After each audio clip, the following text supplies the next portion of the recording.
Welcome to the Slop Temple. We pray this video helps. You start by opening Google Maps and confirming you're signed into the account that uploaded the photo. This is crucial because deletion is account-specific. Next, go to your contributions, then Photos, so you can see only your uploads rather than community images.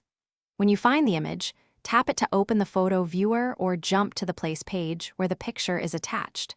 Once the exact image is visible, you're ready for the removal steps. Make sure it's the correct file before proceeding. Now focus on removing the photo. Tap the three-dot menu or the trash icon and select Delete Photo. Google asks you to confirm because deletion is permanent from your contributions. If the image is attached to a place page and there's no trash icon, you suggest an edit and then select Remove Photo.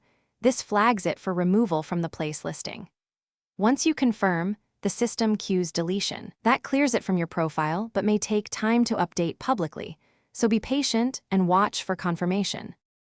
Finish by checking your contributions' right arrow photos to make sure the item no longer appears in your uploads. That confirms removal from your account. Make sure to reload or clear cache and allow up to 24 to 72 hours for Google Maps public pages to reflect the change. Synchronization delays are common. If the photo persists, double-check you use the correct Google account, try deleting from the desktop site, or use the report tool to ask Google to remove it. That troubleshooting path resolves most stubborn cases. Thanks for watching. Consider subscribing if we helped you.